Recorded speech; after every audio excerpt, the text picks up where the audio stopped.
And I'll let everyone in.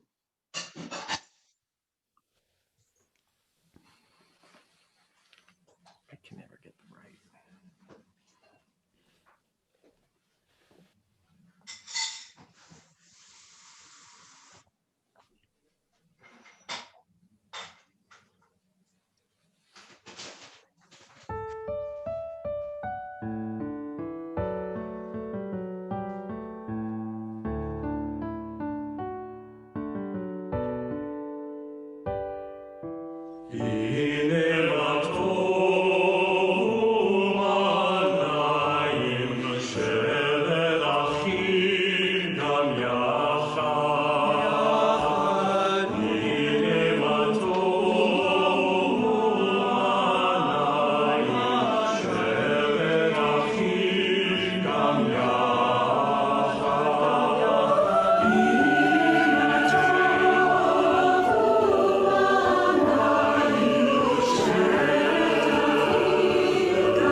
Behold how good it is when we dwell together, living as one people hand in hand. What keeps us safe and strong is that we have each other, the human family across the land.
I sent it to you anyway. Okay, good.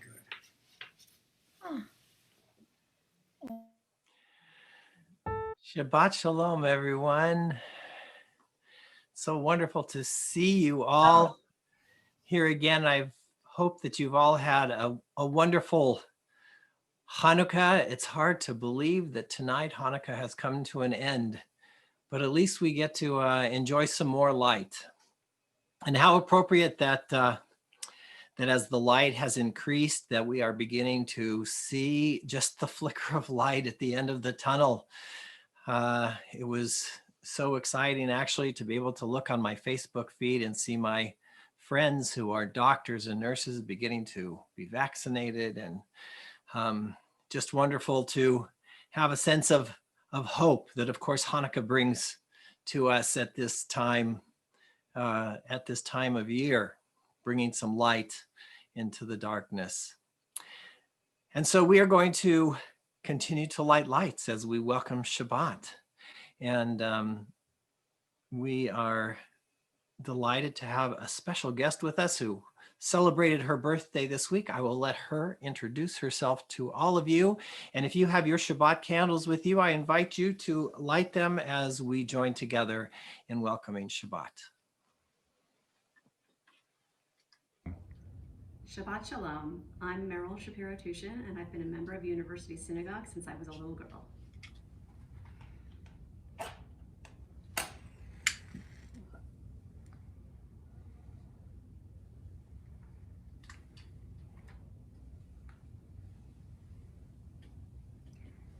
Baruch atah Adonai Eloheinu melech haolam asher kitshanu b'mitzvotav v'tzivanu lahadlik ner shel Shabbat lahadlik ner shel Shabbat.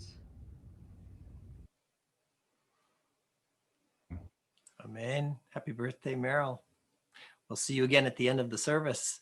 As we turn now to welcoming Shabbat with the words of Lechadodi, the words that have been sung over generations, sung first by the mystics of Tzfat. As they welcome Shabbat into their towns, so too do we welcome Shabbat. Join with us. Shabbat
If you're standing, invite you to remain standing. If you're not and would like to and are able to, invite you to rise, and we join together now in the Baruch Hu.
One would suppose that intelligent human beings living on this wandering island in the sky, on the outskirts of a universe where the nearest fixed star is millions of light years away, would in the nature of things be humble when they try to formulate the truth about life as they see it. Baruch atah Adonai Hama'ariv Aravim. Blessed are you, Adonai, who brings on evening. We turn to Shema, our words through which we profess our belief in God's oneness, and in doing so, our unity as ones created in God's divine image. As many of you have already, if you would like, invite you to please rise if you are able as we continue with the Shema.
You may be seated. ואהבת את אדוני אלוהיך בכל לבבך ובכל נפשך ובכל מאודיך, והיו הדברים האלה אשר אנוכי מצווך היום על לבביך, ושיננתם לבניך, ודיברת בם, בשבתך בביתך, ובלכתך בדרך, ובשוכבך ובקומך, וקשרתם להיות על ידיך, והיו לטוטפות בין עיניך, וכתבתם על מזוזות ביתך ובישעריך, למען תזכרו ועשיתם את כל מצוותי, והייתם קדושים לאלוהיכם. אני אדוני אלוהיכם, אשר הוצאתי אתכם מארץ מצרים, להיות לכם לאלוהים. אני אדוני אלוהיכם, אדוני אלוהיכם אמת.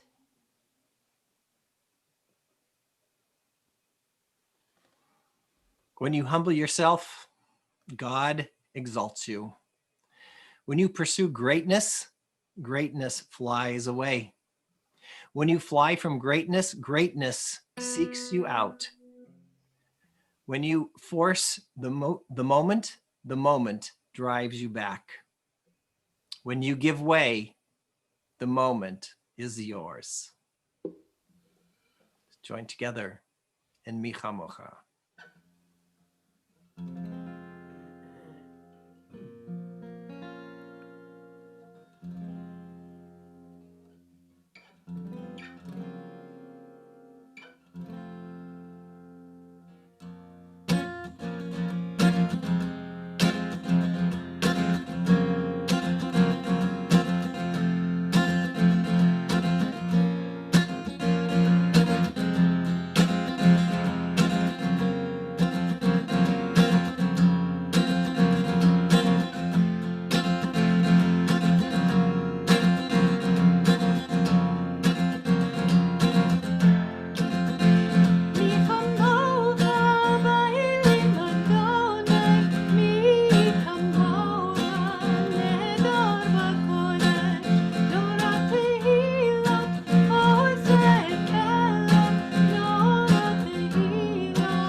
prayer for a feeling of safety, a feeling of protection, something that I wish and pray for all of us in this moment.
As life-giving waters flow from high ground and settle in the low, so too the words of Torah come alive only in the humble. In humility, we rise as we join together in these next words, praying that God hear our voice, praying that our words will reach God in our humility. Adonai sefatai tiftach. Adonai, open my lips, ufi yagi tehilatecha, that my mouth may declare your praise.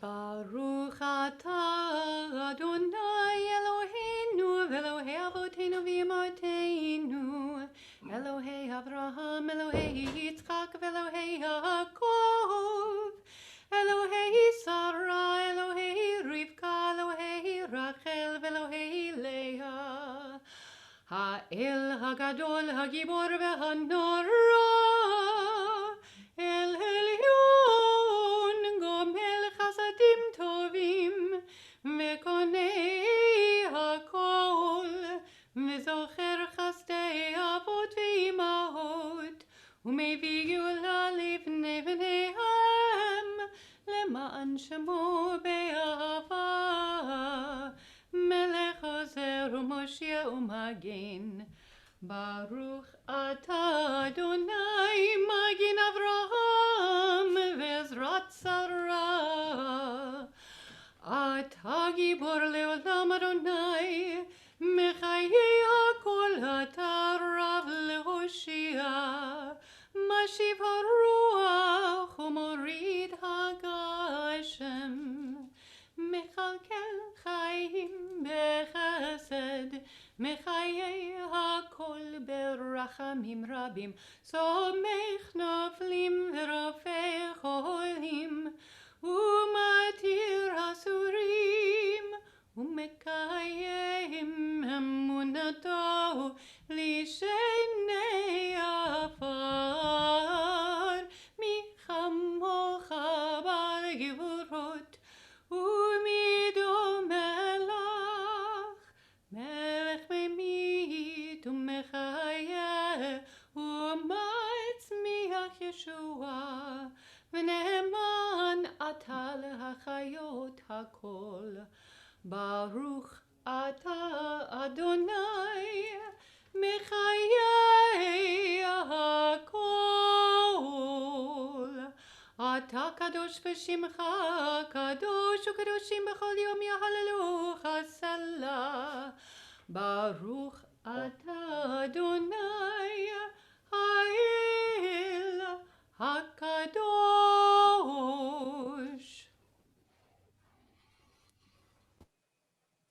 Of course, Shabbat offers us the opportunity not only to join together in the words of our Siddur, of our prayers, but also to take a moment for the reflections of our own hearts. And so I'll invite you to take a moment now for a tfilat halev, for the thoughts and meditations and prayers that are rising from your own hearts at this moment.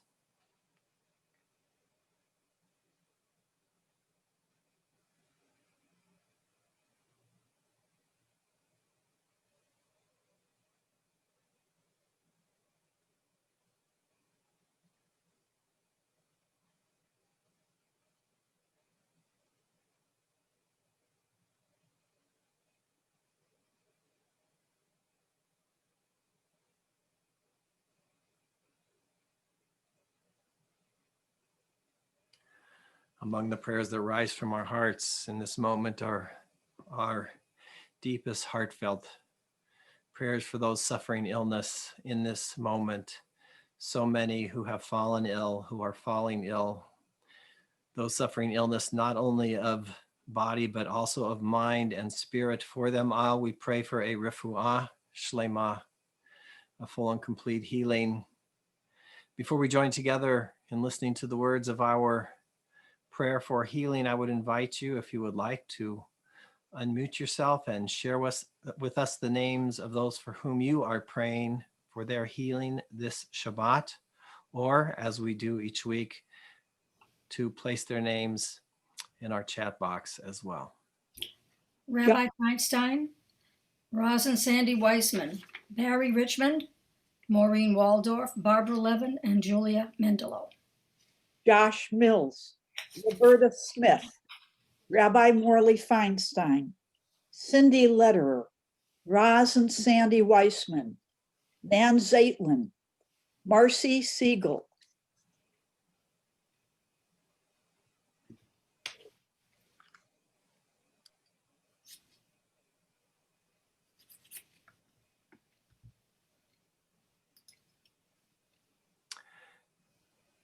Invite you to continue to place names into our chat box as we now listen to the words of Misha Berach.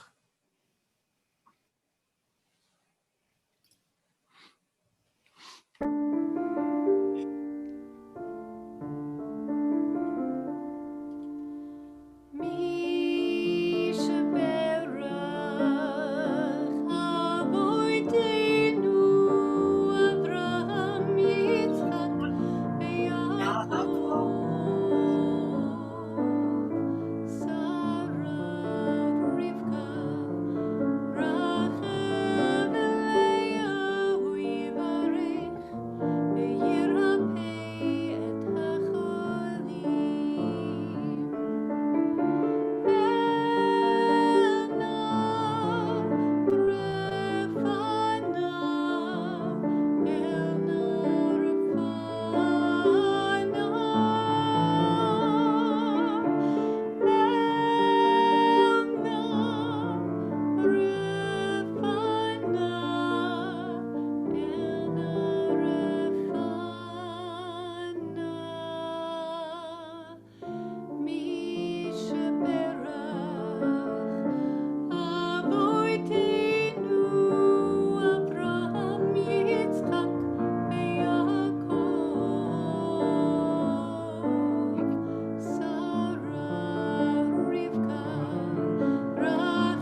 I'm sure that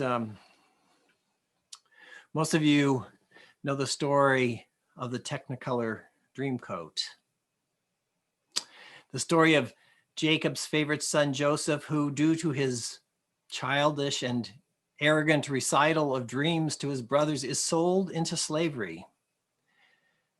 After a series of misadventures, Joseph eventually finds himself languishing in Egyptian prison, where he gains a reputation as an interpreter of dreams.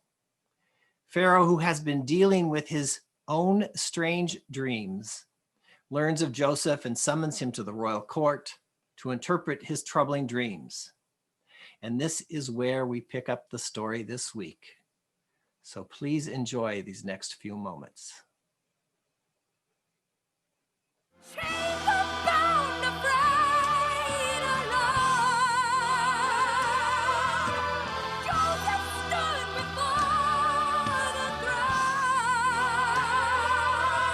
My service to Pharaoh has begun. Tell me your problems, mighty one. Pharaoh is in the building. Well, I was wandering along the banks of the river when 7 fat cows came out of the Nile. Oh yeah. And right behind these fine, healthy animals came 7 other cows that were skinny and vile. And then the thin cows ate the fat cows, which I thought were doing good. Oh yeah. But it didn't make them fatter like I thought a monster summer should. Oh no, because the thin cows were as thin as they had ever been. Oh, this dream has got me baffled, hey Joseph. What does it mean? Now you know that kings ain't stupid, but I don't have a clue. Don't you be true, Joseph. Help me now, I beg of you. I was standing doing nothing in a field out of town when I saw 7 beautiful ears of corn. Oh yeah. Oh, they were ripe, they were golden, but you guessed it, right behind them there were 7 other ears that were tattered and torn. Then the bad corn ate the good corn, man. They came up from behind, yes they did. But Joseph, here's a punchline. It's really gonna blow your mind, flip your lid. Because the bad corn was as bad as he had ever been. Well, this dream has got me all shook up. Treat me nice, tell me what it means. Well, I understand a bit about the corn, but I'm not quite sure about the cows. So I was wondering if you could just give it to me one more time, Mr. Pharaoh man. Please? Let me show you how we rock and roll in Egypt. I was standing doing nothing in a field out of town when I saw 7 beautiful ears of corn. Oh yeah. Oh, they were ripe, they were golden, but you guessed it, right behind them there were 7 other ears that were tattered and torn. And then the bad corn ate the good corn, man. They came up from behind, yes they did. But Joseph, here's a punchline. It's really gonna blow your mind. This is gonna flip your lid.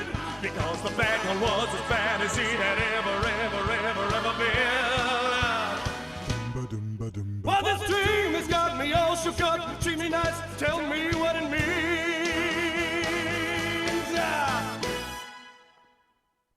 Hey. Hey. Hey, Joseph. Won't you tell poor Pharaoh what does this crazy dream mean? Oh, yeah.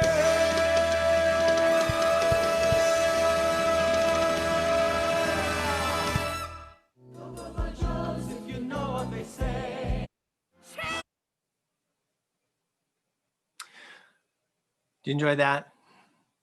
Well, let's return from the ridiculous to the sublime. Pharaoh, in our story this week in the parasha, says, I have heard it said of you that for you to hear a dream is to tell its meaning. Not I, Joseph responds. God will see to Pharaoh's welfare. In these few words, not I, God will see to Pharaoh's welfare, we are made witness to a remarkable transformation that has happened to Joseph. The egotistic sharer of dreams that were better kept to himself has matured over the course of 20 years. Daddy's favorite self-centered little boy has risen remarkably in status, from 12th in a family of 13 to the second most powerful man in the world. Nonetheless, he has been humbled by the difficulties he has endured. Joseph's newfound humility is on full display as he confronts his brothers. How easy it would have been for him to use the powers of Egypt against them, to exact revenge for their outrageous act. How simple to punish them for all the misery they have caused him. But instead, he breaks down in tears, drawing his brothers near him and assuring them, it was to save lives that God sent me ahead of you.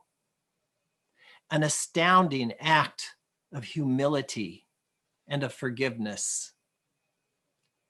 So what is the deal with humility, which has been the topic of our worship here this evening, the topic of Joseph's story at this point? Our sages argue that humility is a foundational virtue upon which so many other virtues are dependent. Our own acquisition of other virtuous traits depends upon our humble recognition that we are lacking. I would agree. And so too do our sacred texts. In Psalms, for instance, we read, God guides the humble in the right path and teaches the humble God's way. The Bible is filled with stories that exemplify the significance and importance of humility. Joseph's father Jacob, for instance, just several chapters earlier, a few weeks ago, makes his own transformative journey towards humility. Fleeing from his angry brother, whose birthright he has stolen, Jacob pauses for the night and dreams of angels and ladders. And waking up in the morning, he proclaims, Achen yesh Adonai b'makom hazeh v'anochi lo yadati. God was indeed in this place, and I didn't know. Unlike the immature conceit that would fill his son, Jacob is filled with self-concern and fear. But like his son, Jacob is equally self-absorbed, so filled with himself that he is unable to perceive God's presence. 20 years later, on the eve of his reunion with his brother Esau, Jacob prays to God. Katonti mikol hachasadim umikol ha'emet asher asita et avdecha. I am humbled. Literally, I have been made small by all the love and truth you have shown your servant. Once again, Jacob confronts the fear, the anxiety, and the danger posed by his brother Esau. But this time, Jacob does not turn inward, does not become self-absorbed, but turns humbly outward, vulnerably turning towards God as a source of help, of strength, and of refuge. The difficulty of this transformative journey from self-absorption to openness and vulnerability is symbolized for us in that most famous of wrestling matches, one through which Jacob acquires a new name, Yisrael, one who has wrestled with beings human and divine and has prevailed. Over what has Jacob prevailed exactly? Many argue that what he has prevailed over is himself, prevailing over his own ego and humbly creating a space within him for God's support and guidance. And then, of course, there is the humblest of all, Moses, the Prince of Egypt. When we think of Moses, we attribute to him many characteristics, strength and courage and wisdom.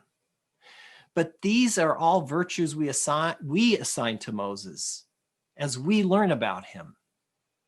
In fact, there is only one virtue that the Torah ascribes to Moses: humility. This man, Moses, was very humble, more so than any other person on earth. But the ultimate act of humility is actually not human at all, but divine.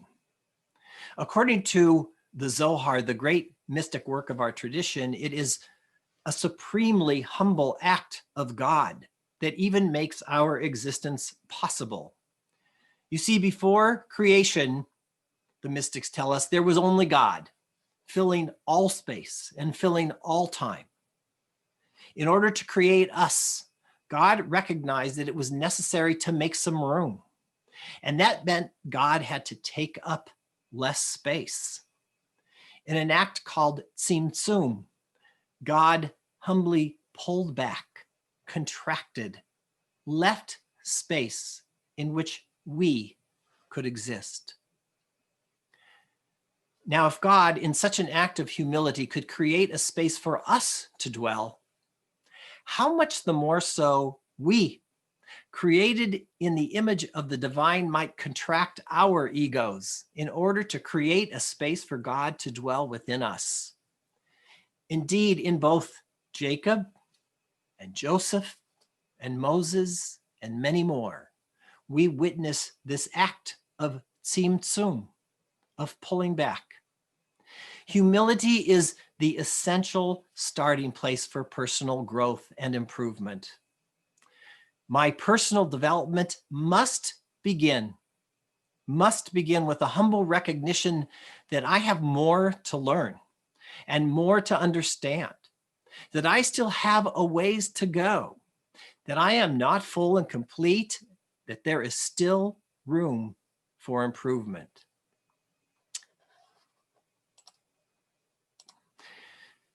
The prophet Micah encourages us, walk humbly with your God.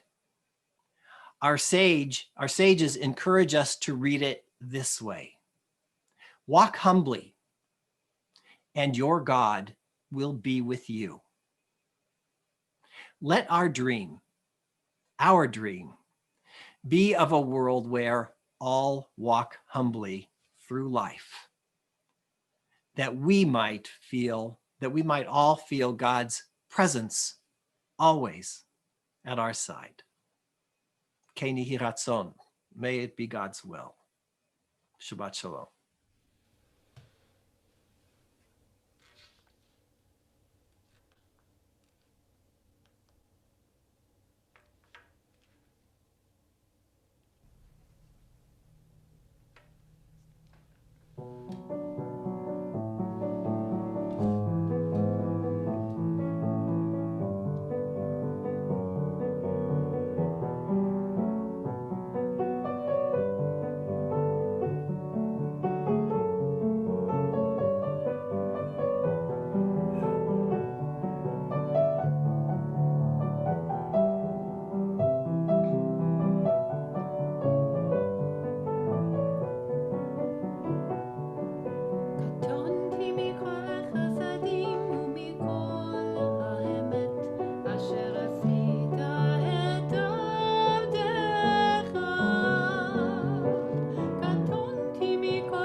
We turn now to the Aleinu and invite you, if you would like to and are able, to rise as we join together.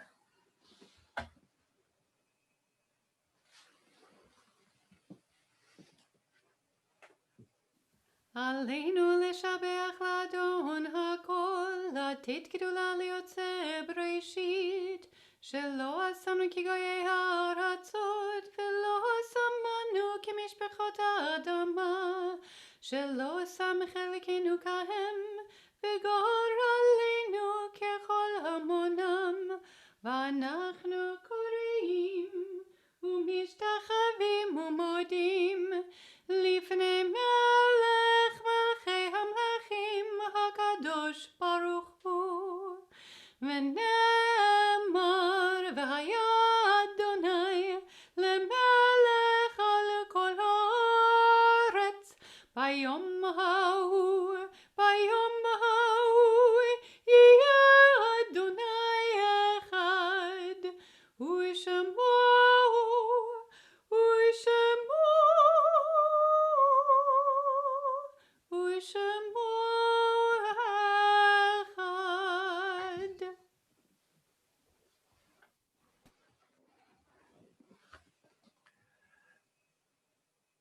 Our worship is filled with acts through which we express our humility.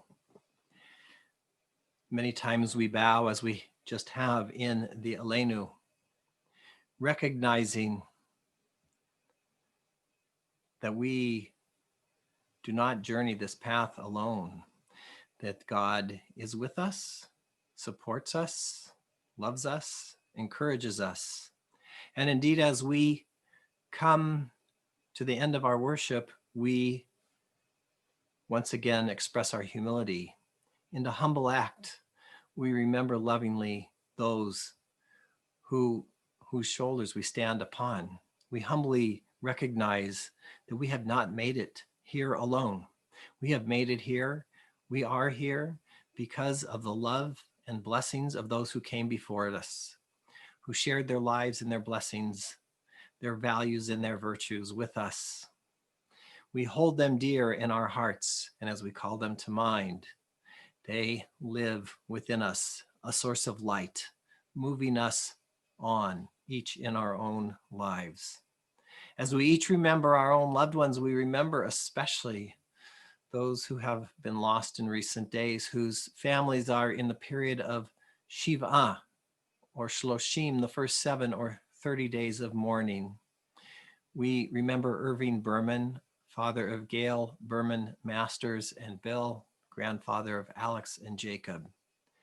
We remember Susan Pizzamenti, mother of Michael Pizzamenti, and Tamara Schroeder, mother of Iva Schroeder and Stuart Chesler. And we recall as well those of our loved ones who died at this season in years past.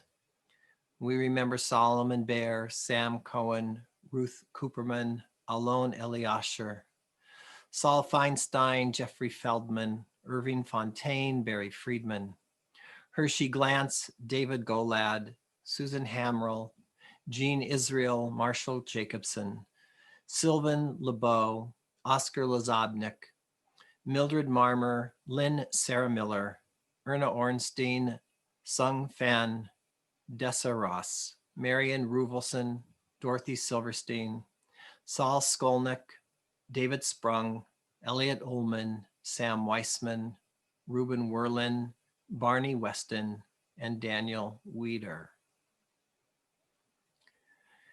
If you are saying Kaddish tonight for one whose name has yet to be mentioned, I invite you to share their name with us in our chat box as we say of all of our loved ones, Zichronan Livracha. May their memory be always a source of light, a source of love, and a source of blessing. If you would like to and you are able, I invite you to please rise as we know, join together in Kaddish.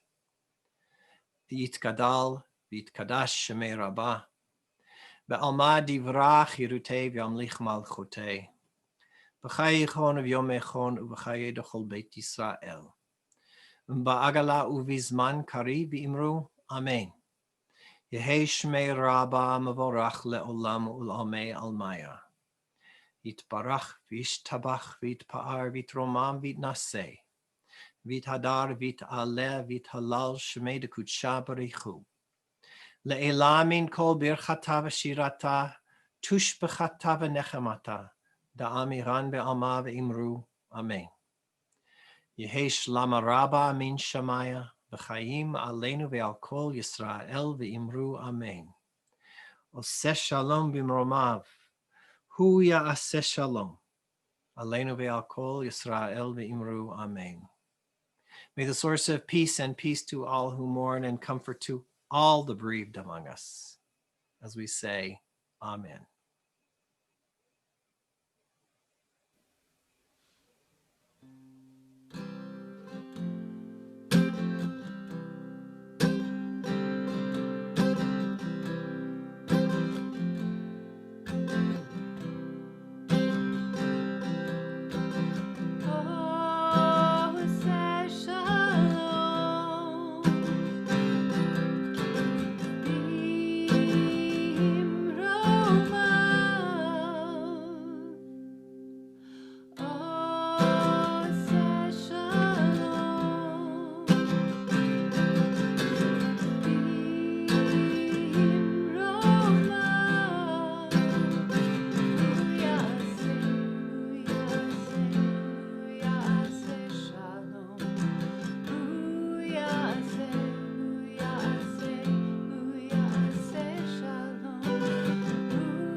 Shabbat Shalom, everyone.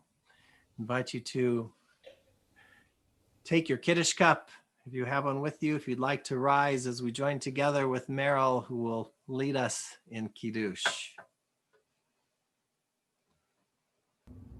Baruch atah Adonai Eloheinu melech haolam, borei peri hagafen. Amen. Baruch atah Adonai Eloheinu melech haolam, asher kitshanu b'mitzvotav v'ratzavanu, v'shabbat kodsho b'ahava uvratzon hinhilanu, zikaron lema'aseh bereishit, ki hu yom tehila lemikra kodesh, Zecher litziat Mitzrayim, Kivanu v'charta ואותנו קידשת מכל העמים, ושבת קודשך באהבה ורצון הנחלתנו. ברוך אתה אדוני מקדש השבת. אמן. L'chaim. Thanks, Meryl.